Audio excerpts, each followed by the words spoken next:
¿Extraterrestres o guías espirituales? Esa pregunta me persiguió desde la primera luz que vi descender sobre el patio trasero de mi casa. La digo así, en voz alta, porque antes de esa noche era una discusión que pertenecía a foros, a documentales de madrugada y a conversaciones en la barra de un bar. No pensé nunca que tendría que elegir una respuesta desde el lugar más desnudo, el vértigo de la pérdida y la urgencia de no perder lo que aún tenía. Salí al patio buscando aire. Era una de esas noches donde el silencio pesa más que el reloj. La ciudad allá lejos murmuraba, pero en mi calle todo parecía detenido. Tenía la camisa sin abrochar, los pantalones manchados de grasa del taller y el corazón demasiado apretado. Había pasado meses con la cabeza en otra parte, facturas que se acumulaban, proyectos que no despegaban, miradas cortas con Sara, mi mujer. La muerte de mi padre nos había instalado en una casa con menos risas y más palabras que no queríamos pronunciar. Dormía pocas horas y durante el día me repetía que tenía que sostenernos, que tenía que arreglar la antena central del edificio, calibrar circuitos, encontrar clientes. Por la noche me convertía en alguien torpe con el dolor pegado al pecho. No era un tipo que buscara milagros. Trabajo con cables, con voltajes, con la lógica clara de un circuito. Algo falla, uno localiza el punto y reemplaza la pieza. En ese mundo de medidas y tolerancias no había lugar para la intuición alucinada. Y sin embargo, lo que vi no entraba en ningún manual. Fue una luz primero, no un foco, sino una vibración de plata que parecía respirar.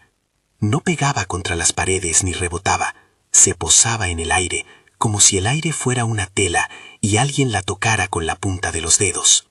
Me quedé quieto, porque el cuerpo a veces sabe más que la cabeza, y no puso resistencia. La luz descendió hasta la altura del seto, hizo un gesto casi imperceptible, y de pronto comprendí que no había ruido como esperaba. No un zumbido metálico, no un silbido extraño. Había un tono, una nota baja que sentía en el pecho, como cuando un bajo amplifica una frecuencia que no puedes escuchar con los oídos, pero la sientes en las costillas. No recuerdo haber pensado, esto es peligroso, en el sentido automático. Lo que pensé fue, ¿estoy soñando? Y esa pregunta, más que miedo, tenía atisbos de alivio. Si era sueño, entonces todo podía terminar. Si no, tendría que enfrentar algo que no cabía en mi cabeza. Vimos la luz, y ella me miró. No sé cómo decirlo sin que suene a exceso. Era como si una atención quedara enfocada en mí, templada y curiosa. Ante esa mirada, mi orgullo, que tantos meses me había permitido sostener un frente sólido frente a las malas noticias, se desmoronó. Recordé la cara de mi padre en el hospital, pálida, pero con los ojos que aún buscaban las palabras que no salían. Recordé las cuentas sin pagar, la discusión reciente con Sara sobre si dejar el apartamento o pedir ayuda a la familia. Todo eso vino como una avalancha, y por un segundo pensé que ahí, en ese patio, se me cerraba la puerta. Se me acercó una voz. No fue una voz con forma de palabras saliendo de un bocadillo. Fue más bien una idea que se acomodó en mi mente, como si alguien hubiera abierto una ventana y dejado que entrara un olor. No temas, fue la idea, y sonó con el peso de un mandato amable. Me miré las manos, sucias de grasa, y pensé en lo ridículo que era que una luz me consolara más que el médico que nos atendió, o que el cura del barrio. Ahí apareció la duda que luego volvería a mí, una y otra vez. Estaba mi mente rompiéndose por el duelo. No era lógico que creara consuelos a su medida. En mi interior hubo un diálogo con la lógica. David, esto puede ser un colapso. Podrías necesitar un médico. Y luego una respuesta más primitiva, tan antigua como los miedos del hombre. O esto es una señal.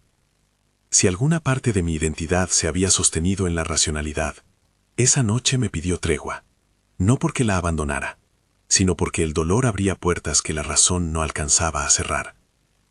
La esfera se delineó con más claridad. No era perfecta. Tenía un contorno que fluctuaba, una costura de luz que trazaba patrones, como si estuviera tejiendo algo en el aire. No había paneles, ni proporciones mecánicas conocidas.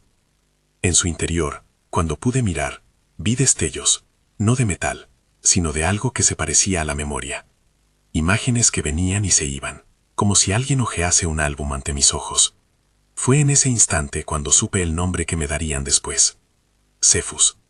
No sé de dónde vino el nombre, lo escuché en mi cabeza, y era a la vez extraño y familiar. No somos lo que tu cultura llama extraterrestres. Vino la idea, con una cierta amabilidad que no buscaba explicaciones largas. Somos aquello que tú podrías entender como guías, formas de conciencia que existen en otra frecuencia. Esas palabras me golpearon porque traían una precisión que mi mandíbula no tenía para articular. No me estaban ofreciendo el tradicional relato de invasión, ni el de contacto hostil. Me hablaban de compañía, de una presencia que se acercaba no para dominarnos, sino para acompañarnos. Mi primera reacción fue, claro, incredulidad. ¿Cómo puedo creer en algo así?, le pregunté mentalmente, como si necesitara una verificación. Era una manera de probar que aún tenía cierta lucidez. La respuesta no fue solo una declaración, fue evidencia que entró por sentidos que no sabía que tenía. Una imagen de mi padre sonriendo, no enfermo, sino vivo de una manera que yo no había permitido imaginar. La visión se condensó en un instante, y se desvaneció, dejándome con la sensación de que me habían mostrado una posibilidad que mi dolor había borrado de mi imaginación. Aquí hay que detenerse y decir algo importante. Lo que vi fue mi experiencia. Puedo relatar lo que me fue mostrado, y cómo me transformó, pero no puedo demostrar que esas imágenes tengan un valor universal. Lo que para mí fue consuelo, puede ser para otro una chimera o una construcción psicológica. Lo repito porque, desde esa noche, encontré tanto aceptación como rechazo. Mi intención al contarlo es sostener la ambivalencia. Que los oyentes sientan que lo que comparto es una narrativa personal, no un manifiesto objetivo. No quiero que parezca que la esfera vino con un manual. Fue desordenada. Por momentos íntima. Por momentos inasible. Cephus, o lo que nombré así en mi goce e incertidumbre, no habló con autoridad dogmática. Más bien ofreció explicaciones como quien propone mapas sobre una mesa.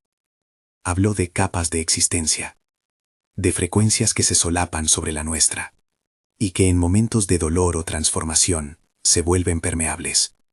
Dijo, sin decir exactamente, que los humanos a veces rozan esas capas, cuando algo en la estructura de su vida se rompe. Una pérdida, una crisis, un puente que se cae. No nombró religiones. Habló de conciencia y de continuidad. Y en esa conversación, yo pedí prueba como un abogado pidiendo evidencia. Entonces, ¿por qué aparecerme ahora?, pregunté.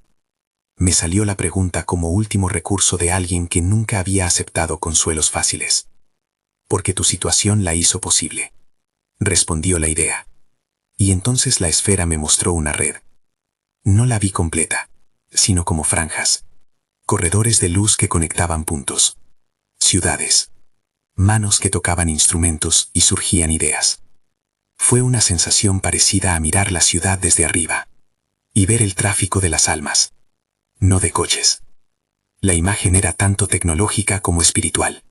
Patrones que parecían mapas eléctricos y a la vez mandalas. En ese instante pensé en Tesla. No por idolatría, sino porque la esfera me dio, en un fotograma que duró menos que un parpadeo, el perfil de gente que trabajó con la energía de formas que parecían adelantadas. No fue una afirmación de que Tesla hablase con seres interdimensionales en términos que la historia oficial avale. Fue la imagen de una inspiración que caía sobre algunos seres humanos, como una descarga que atravesaba sus manos. Me pasaron escenas breves. Un hombre ajustando bobinas. Otro frente a una libreta con ecuaciones. Artistas que pintaban a contraluz de una idea. En mi experiencia, eso era parte de la misma red que me mostraban. Corrientes de información que no siempre provienen de este plano. No voy a negar que sentí vértigo. La visión era demasiado grande para mi cabeza. Y sin embargo contenía algo que desarmó mi escepticismo. La presencia de mi padre. No como recuerdo médico, sino como interlocutor. Su voz no llegó en palabras. Llegó en una sensación de certidumbre. Sentí su mano. O algo que mi memoria tradujo como mano. En mi hombro. Me dijo: sin utilizar el lenguaje que usamos aquí para discutir de cuentas y de días, que no debía confundir su ausencia con olvido. Aquello fue un bálsamo, y también una herida nueva. La certeza de su continuidad acentuaba la responsabilidad de vivir con sentido. Después de esa imagen pedí pruebas más concretas. Le dije a la esfera, con la dureza que me daba la necesidad de sostenerme en lo real, si esto es verdad, demuéstralo con algo que no dependa de mi emoción. No sé de dónde salió el gesto de exigir un experimento, pero en mi formación como técnico hay una especie de higiene intelectual que me obliga a verificar. Cephus respondió con algo que no rompía mi lógica, y a la vez la trascendía. La esfera se alineó con un patrón que conocía de mis días en la antena. Variaciones en la luz correspondían a frecuencias que yo podía medir con un receptor que ya había usado. Fue un detalle pequeño, pero me dio la sensación de que aquello no era solo consuelo emocional. Había una coherencia interna, un puente entre lo que yo podía tocar y lo que no. Pero no fue una demostración para publicar en una revista científica. Fue una experiencia que me impactó en la zona que más había sufrido, la soledad.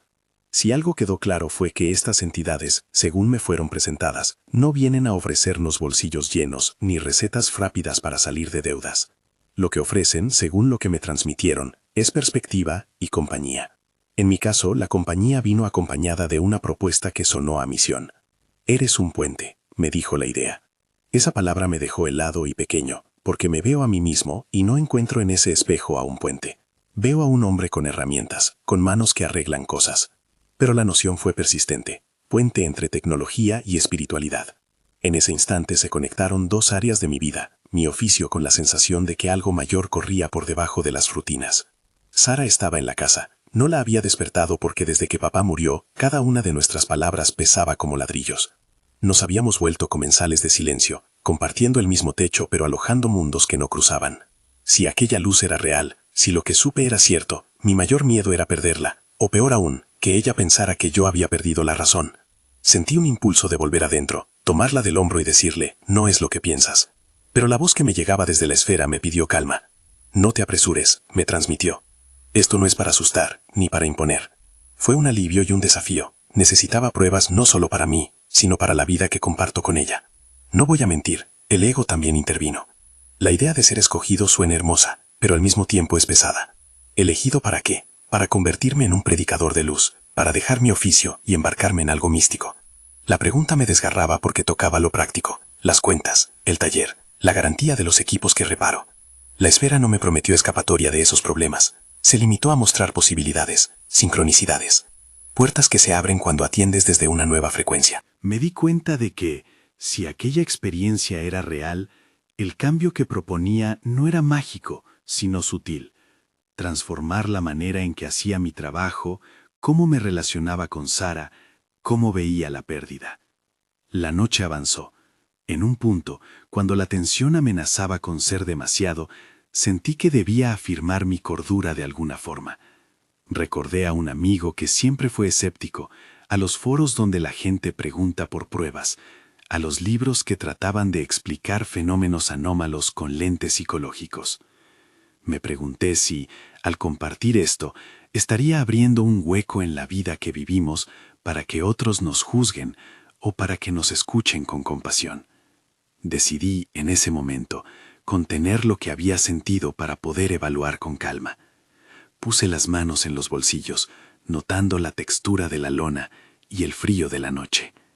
Pedí, en silencio, una señal que fuera menos emocional y más verificable. La esfera respondió con una secuencia de luz que se parecía a un código. No era Morse, pero su ritmo tenía una estructura. Mi instinto técnico me llevó a sacar del bolsillo un pequeño receptor que uso para medir interferencias en antenas. No pensé que funcionaría, pero lo saqué como un acto de humanidad. Quería tocar algo que me anclara. El detector no midió una señal conocida, midió una variación en un rango que normalmente descarto. Me miré a mí mismo y sonreí con pena, porque mi propio gesto de sacar la herramienta mezquinaba lo místico con lo mundano. Era la manera que encontré para conjurar mi vieja seguridad. Esa noche, en el patio, no hubo un momento dramático de abducción ni de flash cinematográfico. Hubo, en cambio, un diálogo hecho de impresiones, de visiones cortas, de pruebas que a mi entendimiento técnico se parecían a patrones. Hubo también una invitación que sonó como un susurro. Ven un poco, no con la tensión de un secuestro, sino con la claridad de quien ofrece compañía en un tramo peligroso. Sentí miedo, claro, miedo de perder la razón, miedo de que Sara me mirara con ojos que ya no reconocían al hombre que una vez arreglaba radios con orgullo. Sentí también un anhelo de explicaciones que pudiera llevarme de regreso a la mesa de la cocina, con un motivo nuevo para hacer. En ese punto comprendí que tenía dos opciones: volver a la casa y guardar la historia en el cajón de lo privado, o aceptar esa invitación y arriesgarme a algo que no tenía forma. Me debatí. La parte de mí que se alimenta de rutina quería el regreso, la verbalización técnica, la vida que se reduce a horarios y facturas.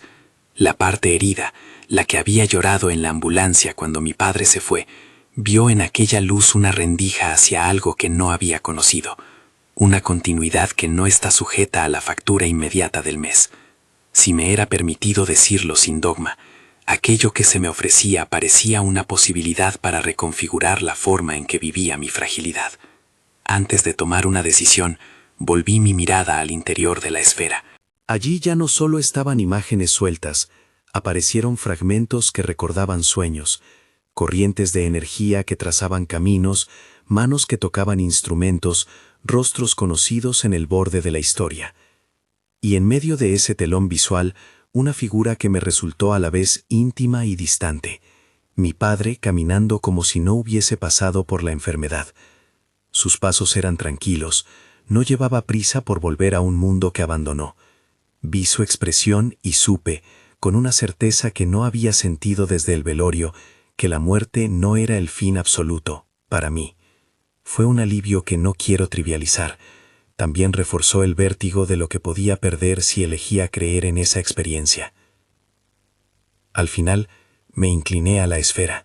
No fue una sumisión, fue una decisión compleja hecha después de revisar por dentro la lista de lo que tenía y de lo que podía perder. No pensé en sermones, ni en convertir a nadie. Pensé en Sara, en el taller, en la promesa simple de mi padre de que no me dejaría solo. Sentí en la inclinación una mezcla de prudencia y necesidad. Sifus no ejerció presión, solo extendió un patrón de luz, como quien tiende una mano para ayudar a subir a alguien a un bote que cruza un río. Y en ese momento, cuando mi perfil casi tocó el contorno de plata, cuando la gravedad de la noche parecía cambiar, sentí que una línea fina de energía me atravesó la nuca. No fue dolor. Fue como la sensación de esos golpes eléctricos que uno recibe en un taller cuando algo hace masa. El mundo a mi alrededor se volvió líquido, el aire se espesó en color y sonido, y tuve la intuición de que cruzaría algo más que un umbral físico. Sentí la presencia de otros, no muchos, pero suficientes para que mi mente tradujera su cercanía en compañía. Alguien o algo, según me fue mostrado, esperaba para hablarme con más claridad. Me llamó la atención un detalle mínimo. El aroma de la noche cambió. No olí lo que olía antes. Ahora había un matiz que me recordó a la casa de mi infancia, a la sopa de mi madre, a aceitunas que mi padre compraba los domingos. No sé cómo una entidad o una esfera puede llevar el olor de la memoria, pero lo llevó, y en ese olor se condensó toda la ternura que había estado escondida bajo la rabia de la impotencia. Pensé en decirle a Sara que saliera, que viera, pero la esfera me hizo esperar. No era momento de mostrar sin estructura. Me pidió confianza, no a ciegas, sino con la condición de que yo pidiera pruebas y reflexionara. Justo antes de que se abriera la siguiente visión, antes de que Sifus me propusiera algo que sonaría a misión, recuerdo haber sentido el vértigo de una decisión que no se resuelve con palabras. Fue allí donde mi historia cambió de rumbo. Estoy contando esto porque elegí permanecer, porque mi necesidad de significado pesó más que el miedo a ser incomprendido. Y también porque aquella elección abrió algo que no podía ni quería cerrar. Si estás ahí, escuchando, quizá te reconozcas en alguna parte de este dilema. La necesidad de una señal cuando todo parece derrumbarse, la mezcla de escepticismo con una esperanza que duele.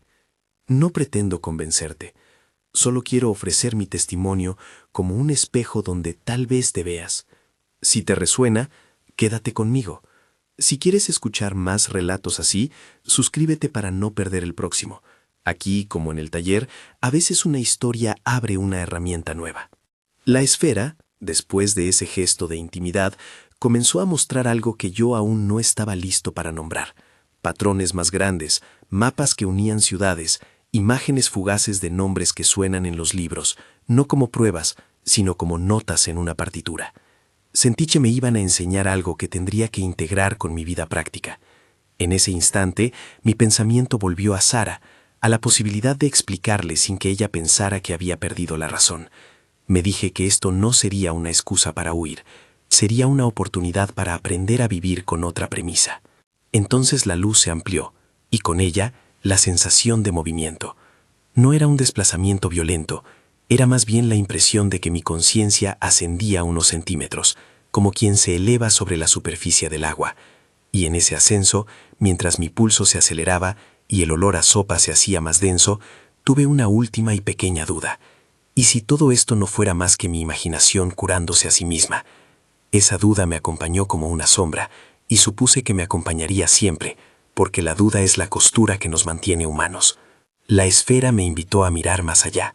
Cefus, con su tono que ya no necesito nombrar como voz, porque sé que fue una transmisión directa, me ofreció ver una imagen que, según dijo, me ayudaría a entender mejor a qué se refería con ser guías. Y allí, justo en el umbral de ese siguiente cuadro, me detuve. Sentí con nitidez que si traspasaba ese velo, nada sería exactamente igual. Mi cuerpo estaba en el patio, mi mente en otra banda, mi vida a punto de bifurcarse. Fue en ese punto donde decidí dejar que la historia siguiera su curso con cuidado y atención. Y así, con la luz expandiéndose, la presencia de mi padre todavía cerca y la promesa o la advertencia de una misión por delante, me preparé para ver lo que vendría luego. Respiré como pude y dejé que la luz me arrastrara un poco más allá de los bordes conocidos. Lo que siguió no fue una escena única, fue una serie de huecos de tiempo encadenados, imágenes que entraban como hojas en una corriente, sensaciones que no tenían nombre, y por momentos la claridad de una instrucción que no sonaba a mandato, sino a orientación. Primero, la vista de la Tierra desde una distancia que no sé medir. No era el cliché de una esfera azul en el vacío, era una visión por capas. Vi la corteza como una piel delgada, y luego, superpuestas, capas de tono y vibración. Algunas eran colores que no había aprendido a nombrar. Otras se movían con ritmos que me recordaron a circuitos impresos, con hilos de luz que cruzaban mares y montes. No había fronteras políticas, no había banderas, solo flujos de atención que parecían conectar puntos de creación, laboratorios, cuadros, hospitales, iglesias y talleres. Parecía como si alguien me mostrara la circulación de algo que no es dinero ni energía eléctrica, sino información sensible, ideas que mutaban en manos, compasiones que se propagaban como chispas, intenciones que encendían ventanas. En uno de esos instantes me llevaron a un sótano lleno de bobinas. Vi a un hombre joven que doblaba alambre, que parecía hablar con la máquina mientras ajustaba una perilla. No vi su rostro claramente, pero la sensación que me llegó fue la de alguien tocado por una idea que le caía como lluvia. En otro instante vi a una mujer frente a un lienzo en blanco, pintando sin esquema, como si la mano recibiera instrucciones desde fuera de su voluntad. En mi lenguaje de técnico, esas escenas eran inputs que no tenían la forma usual de entrada. En mi experiencia, la esfera me estaba mostrando no extranjeros en un platillo llegando para tomar muestras, sino algo más parecido a corrientes que rozan a personas creativas o necesarias en momentos críticos. Cefus utilizó imágenes porque sabía que mi cabeza, la de un hombre que trabaja con esquemas y manuales, necesitaba anclas. Me mostró fragmentos de la historia, no hechos documentales, sino instantes que, según me fue presentado, eran puntos de encuentro entre inspiración humana y unas inteligencias que actúan desde bandas distintas de existencia. Vi un destello de alguien dibujando ecuaciones en la oscuridad, vi una mano posándose sobre una máquina que zumbaba, y en ese instante una forma de atención pasó por encima como la luz viajando sobre una antena. Me llegó el nombre Tesla en un parpadeo, no como prueba exhaustiva de nada, sino como ejemplo que mi mente reconocía. Hay momentos en que la creación humana parece sintonizar con algo que no se origina únicamente en lo visible. Quiero dejar esto claro. Esas imágenes fueron ofrecidas como metáforas vivas en mi mente. En mi experiencia me ayudaron a entender la idea de guías que proponía Cephus. No me dijeron que todos los innovadores recibieron mensajes directos de seres interdimensionales. Me mostraron que, en ocasiones, las corrientes creativas y de compasión parecen llegar desde fuera del circuito habitual. Era una explicación que, para alguien como yo, tenía la ventaja de no anular la labor humana. Nosotros todavía trabajamos, tocamos las herramientas, nos equivocamos y ajustamos. Lo diferente es que a veces hay una mano que aligera la carga, una frecuencia que facilita la conexión. En medio de ese desfile visual apareció mi padre otra vez, menos como un fantasma y más como un registro de afecto coherente. No hubo frases largas. Sentí una calma que no se reduce a «está bien». Era la sensación física de que su vida había continuado de una forma que no anulaba la nuestra. Me dijo algo que no puedo poner exactamente en palabras, porque no fue hablado con una estructura gramatical, pero me quedó claro el fondo. No es que él hubiera regresado para resolver mis deudas, sino que su continuidad me planteaba otra ética del tiempo. Si la conciencia persiste, me sugirió la experiencia, entonces nuestras pérdidas se transforman en tareas, no en mantener su memoria estancada, sino en devolver la vida que se nos prestó con una mayor calidad de sentido. Fue ahí, frente a ese tipo de certeza íntima, cuando me surgieron preguntas más duras. Si esto era cierto, ¿qué responsabilidad me otorgaba? Cephus no me dio respuestas grandilocuentes, me ofreció posibilidades prácticas. Eres un puente, repitió la idea, pero explicó que ser puente no significa ser un santón ni un gurú mediático. Significa reparar conexiones, entre lo técnico y lo humano, entre la eficiencia y la compasión, entre la invención y la humildad. En mi caso, me decía la experiencia, era un puente natural. Conocía las leyes de la electricidad, cómo llevar una señal por cable, cómo identificar interferencias. La propuesta era aprender a reconocer también las interferencias del alma y a tratarlas con la misma diligencia. Esa instrucción sonó simple y difícil a la vez. Cephus me propuso ejercicios que, en su forma, podían parecer tan mundanos como prestar atención. Me sugirió practicar la escucha sin plan, eso que muchas tradiciones llaman estar presente. Me invitó a observar sincronías como si fuera mi trabajo, a notar coincidencias, identificar patrones, testear si el universo respondía a intenciones puestas con humildad. Me pidió además que no me aislara. Comunica tu proceso, dejó entrever la esfera. No para predicar, sino para compartir hallazgos y errores. Esa propuesta era peligrosa en el sentido social.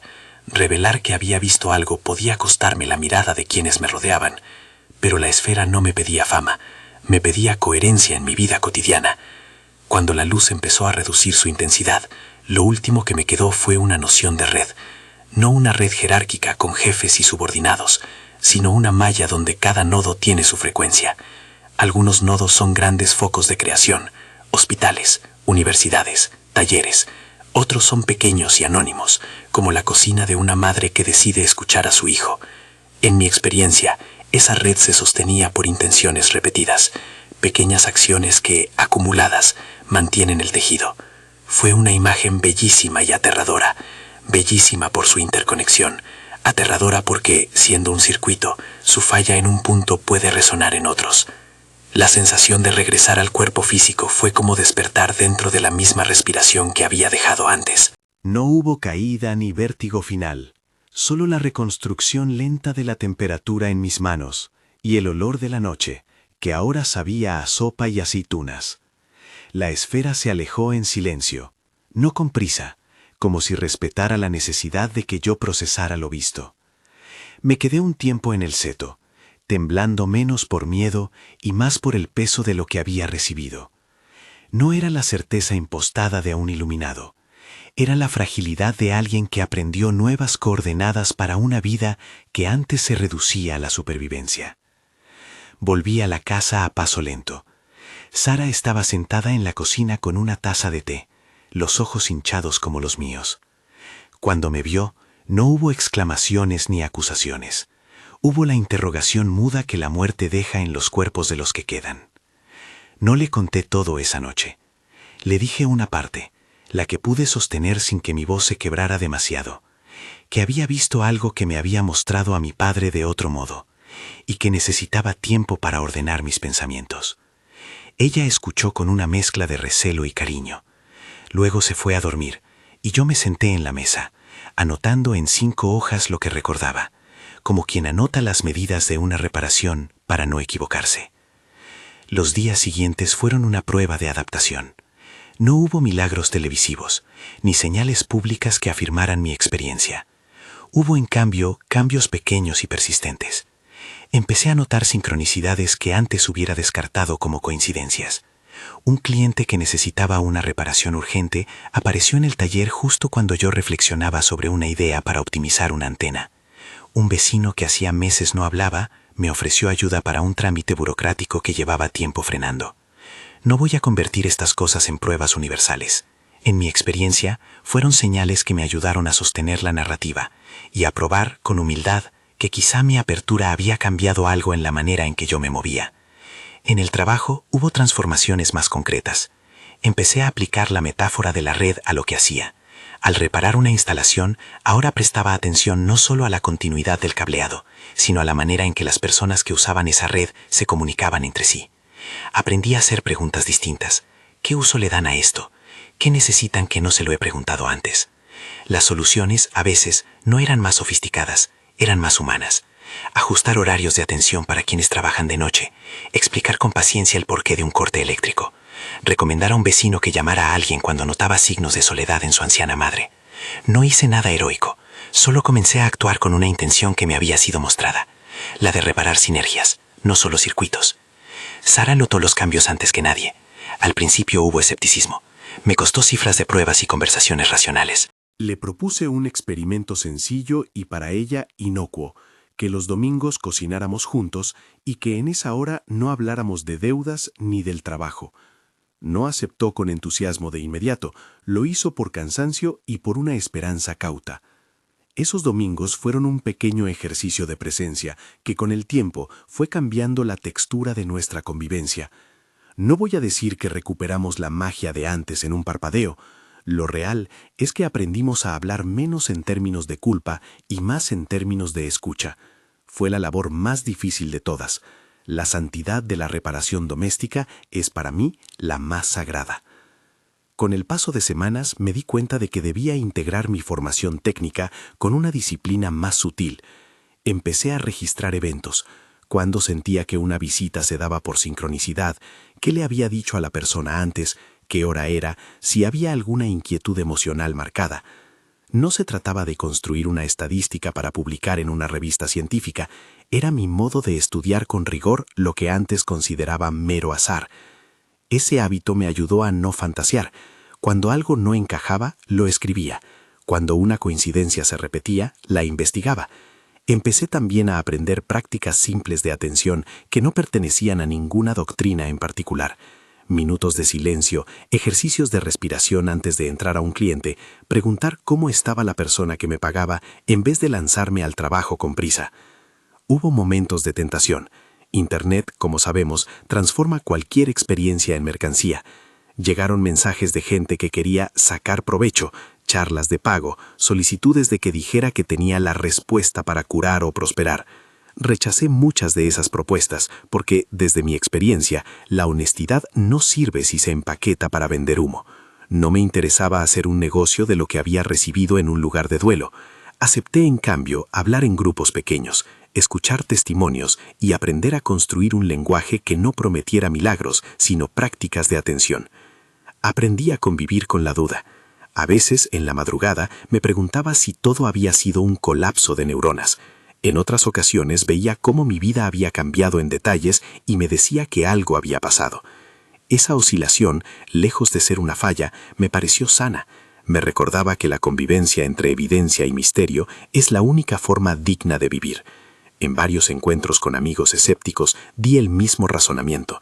No te pido que creas en mi visión, te pido que escuches lo que me pasó y que consideres si hay algo útil en lo que cuento. Esa postura me salvó de los extremos. No busco convertir, solo compartir. Hubo también educativos tropiezos. Una vez invité a Sara a participar en una pequeña sesión donde yo explicaba mis observaciones y pedía a la gente que contara experiencias. En un momento, alguien comenzó a hablar con una seguridad teológica que me alarmó, porque transformaba lo subjetivo en dogma. Sara me miró con cierta aprensión. Entendí que mi testimonio podría ser mal interpretado como impulso a formar una secta.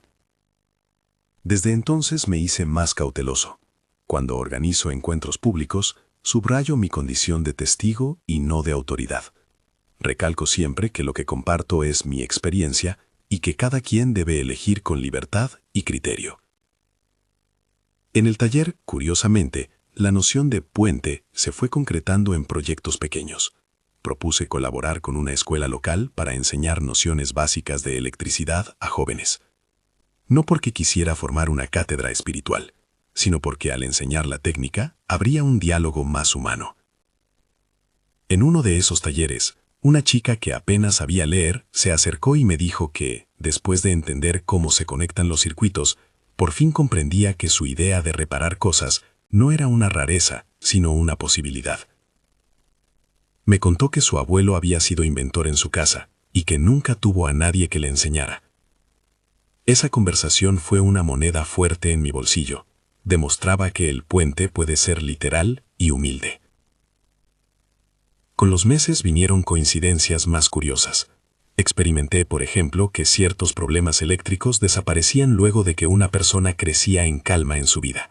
No era que la electricidad dependiera de la voluntad humana, pero sí parecía haber una correlación entre el orden emocional y la estabilización de redes domésticas. No pretendo que esto sea una ley, solo cuento lo que viví.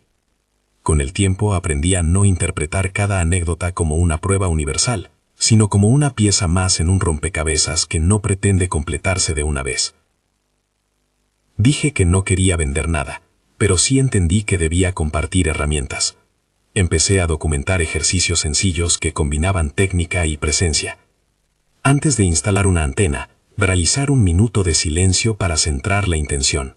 Anotar pequeñas coincidencias después de cada trabajo. Proponer a los clientes que hicieran una pausa y pensaran en lo que verdaderamente necesitan esa red. No es magia, es método para cultivar una atención que, en mi experiencia, cambia la forma en que construimos soluciones. Una cuestión que me persiguió fue la ética de la intervención. Cephus había sido claro en mostrar que no se trata de imponer frecuencias ni de manipular las emociones de la gente. Eso me llevó a ser extremadamente prudente con cualquier sugerencia. Si se pide ayuda profesional, remito a profesionales. Si alguien viene con una herida profunda, le recomiendo que busque terapia y apoyo. No soy sanador milagroso. Soy un hombre que fue tocado por una experiencia y que ahora intenta, con cautela, compartir aprendizajes. Con el tiempo, la relación con Sara se transformó sostenida por pequeños actos. Dejé de llevar la noche a la mesa. Empecé a proponer tareas compartidas que no fueran resolución de problemas, sino reconstrucción de placeres. Limpiar juntos el balcón, arreglar una lámpara antigua, repasar fotografías. No hubo un momento circense donde todo se arreglara. Los problemas económicos existían, las discusiones volvían. Pero ahora, cada vez que sentíamos que un malentendido iba a romper algo, recordábamos que habíamos decidido, voluntariamente, priorizar la reparación por encima del orgullo. Eso fue mi forma concreta de aplicar la propuesta de ser puente. Primero, reparar lo que tenemos más próximo. A nivel comunitario empecé a compartir relatos sin melodrama. Un vecino me pidió que contara mi experiencia en una reunión vecinal sobre cómo vivir con menos miedo y más apoyo mutuo. Hablé, no para convencer, sino para abrir un espacio de testimonio. Algunas personas se rieron, otras se acercaron después, con historias de sueños raros o de intuiciones que no habían compartido. Lo que me sorprendió fue la dignidad de esas pequeñas confesiones. Habitualmente creemos que vivimos solos con nuestras rarezas, pero cuando alguien se atreve a hablar, otros descubren que no están aislados. Hubo, por supuesto, voces que rechazaron lo que conté y me llamaron exagerado o mentiroso. Lo acepté como parte del coste. Nadie me obligó a contar nada. Lo hice porque sentí que mi silencio también podía ser una forma de egoísmo ante el sufrimiento ajeno. No todos deben creerme. Lo único que pido, y repito, es que se trate esto como una experiencia íntima que puede ofrecer preguntas más que respuestas. Pasó un año desde aquella noche en el patio. No puedo enumerar todas las pequeñas transformaciones que ocurrieron, sería ridículo y fatuo. Pero sí puedo decir que mi vida tomó una dirección donde la técnica y la ternura dejaron de ser mundos separados. Algunas mañanas voy al taller con una sensación de curiosidad que no sabía que me quedaba. Otros días siento agotamiento. La vida sigue siendo dura. No voy a santificar la experiencia. Hubo desafíos económicos que nos hicieron auditar gastos y periodos donde el cansancio nos venció. Pero el clima interno se volvió más estable. Aprendí a ser paciente conmigo mismo, a no esperar que la experiencia me hiciera inmune a la vida. A nivel más amplio, la pregunta del título siguió rondando: ¿extraterrestres o guías espirituales? Desde mi lugar de testigo, propongo otra manera de enunciarla. Y sí, la distinción que buscamos es limitada. En mi experiencia, la palabra extraterrestre trae consigo imágenes de ocupación y ajenidad, mientras que guías sugiere cercanía y cuidado. La visión que recibí no me exigió elegir una etiqueta precisa contra toda evidencia. Me ofreció una narrativa operativa. Hay formas de conciencia que, por su frecuencia o naturaleza, no encajan en nuestras categorías usuales. Es mi interpretación personal decir que esas formas actúan como acompañantes, no invasores. Pero insisto, esa conclusión es mía, nacida de lo que me fue mostrado, y no pretende cerrar el debate. Una pregunta inevitable es por qué a mí. Sigo sin tener una respuesta que no suene a vanidad. Si algo aprendí, es que la vulnerabilidad tiene una doble faz. Nos deja expuestos, pero también nos vuelve permeables a lo nuevo. La noche en que todo comenzó, yo estaba roto en muchos frentes. Quizá por eso la corriente tocó mis hilos. No lo sé con certeza. Sí sé que la experiencia me impuso una disciplina difícil. Usar lo recibido como servicio, no como identificación narcisista. Hay mucha tentación de convertir la experiencia en pedestal. Preferí convertirla en herramienta. Con el tiempo también me interesó dialogar con otras tradiciones. Leí a quienes han hablado de guías, de ángeles, de memorias de vidas pasadas. No acepté ninguna doctrina sin filtrar. Más bien busqué puntos de contacto. Me encontré con ideas que resonaban y con otras que no. Eso me ayudó a comprender que los mapas que usan las personas para nombrar lo inexplicable son múltiples y que ninguno debe imponerse como verdad única. Mi experiencia fue, al final, una invitación a la humildad intelectual, a reconocer que mi visión encaja en un paisaje de simbolizaciones y que su valor real está en lo que hace en mi vida y en la de quienes aceptan dialogar. Quiero detenerme en algo que me parece central, el tema del duelo.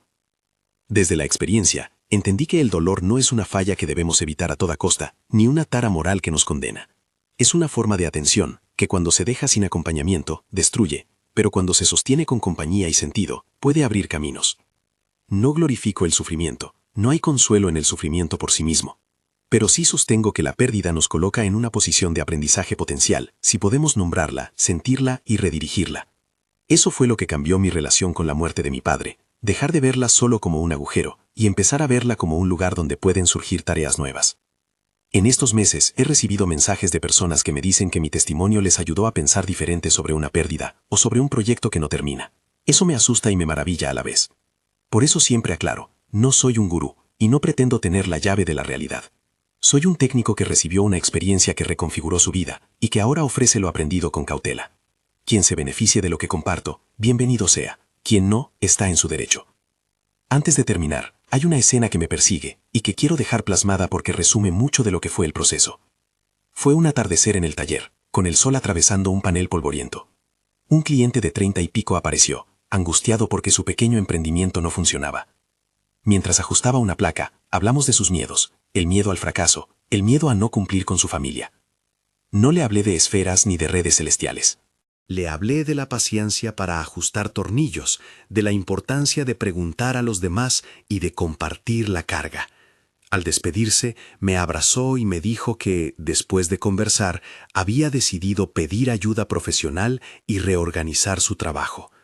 Esa escena me confirmó que la transformación, al final, no depende de grandiosidad mística, sino de gestos concretos que afectan la vida de los demás. Esa fue la comprobación ética que más me importó. Mi cambio tenía que traducirse en mejores intervenciones, no en dogma. Cierro con lo que creo que es lo esencial.